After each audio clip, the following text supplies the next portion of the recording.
New York Attorney General doesn't sound happy in response to these questions from CNN about her sanctuary city policies. But it's important that we make a distinction between those individuals with criminal convictions and those individuals, again, who are just trying to make ends meet each and every day. It's not in the rules. So what is she even saying? I know she's a Democrat and a maniac, but it's still completely inappropriate. Is she going to go indict somebody for kidnapping people from her state or not? Is she just sitting here bloviating out of her big tish? Letitia James, the New York Attorney General, doesn't sound happy in response to these questions from CNN about her sanctuary city policies. We just heard this story about the ICE agent being shot in the face. We continue to pray for a recovery there.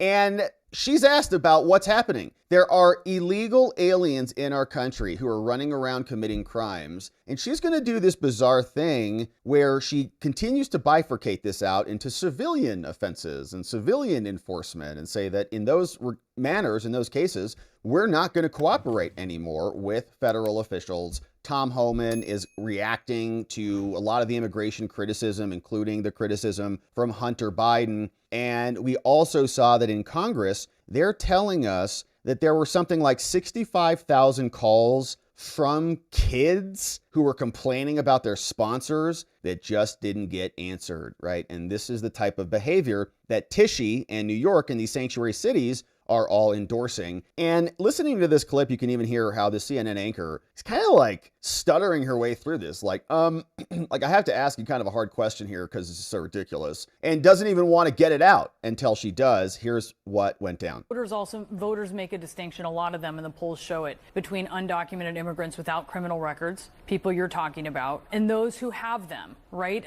Especially in these extreme cases, like we look at in this case in New York City. But to that point, in this case, why should those voters think that this is something other than the system not working? I mean, if you're talking about waiting for comprehensive immigration reform, I've been in Washington for 20 years. And they've been trying for a long time. It doesn't happen, right? So why, in the case of cities taking a step and states taking a step, is this an example where there could be that coordination instead of waiting decades for Congress to act? At the outset, I indicated to you that, in fact, New York State and other Democratic states cooperate with ICE when it comes to criminal convictions. But when it comes to innocent individuals who serve as your nanny, who clean your home, individuals who are our neighbors, individuals who unfortunately are just trying to make ends meet. It's basically that same Hunter Biden argument. Like, these people, hunters, like, they clean my dishes, they manage my garden for me, they paint my picture. I mean, they don't do that. They wash my disgusting sheets and they clean up all my crack pipes after my hotel after I abused them and defecate all over the place in debauchery. Then they come and clean it up it's like such a racist, second-class citizen type of label that they apply to them. It's like, we need them to do all this for us because we don't want to do it for ourselves. It's like it's a pseudo endorsement of a slave class of illegals who they're saying are not illegal. They've entered the country illegally. And she says they're innocent. And they're our neighbors and these other people. You might say they're good people. Maybe you want them to be here, but they're here in violation of federal law in an illegal status. So how can you jump to that saying that it's innocence when you're the New York Attorney General? You're the chief law enforcement officer for the state. Do you even know what the word innocent means? Both of these individuals had multiple arrests after deportation orders. Why are those not opportunities?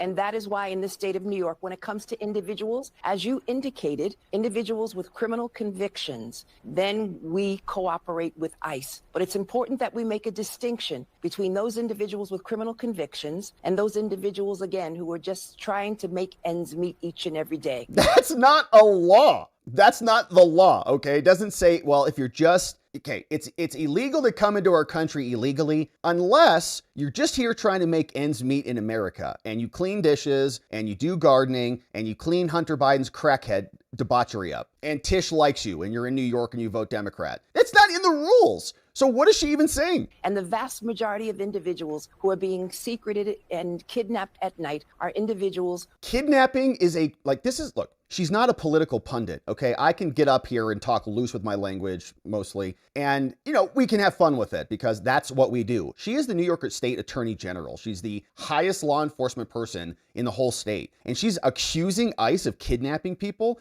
I know she's a Democrat and a maniac, but it's still completely inappropriate. So is she going to prosecute them? Is she going to go indict somebody for kidnapping people from her state or not? Is she just sitting here bloviating out of her big tish? Who, again, are facing civil deportation and not criminal enforcement. It's important that we make a distinction. It's important that individuals understand that it's not important you make a distinction. It's important for you and convenient for you to make this fake line in the law that doesn't exist. But the people are here illegally. So stop saying innocence when ICE is following the law and following due process for non-citizens. That is in total compliance with the law. So don't call them kidnappers and criminals. individuals are being caught up in these ICE raids, innocent individuals, students, teachers, small businesses. We all want the same thing, and that is to protect individuals from harm. But unfortunately, what we are seeing is mass ICE agents without any insignia, without any identification, kidnapping innocent individuals that both you and I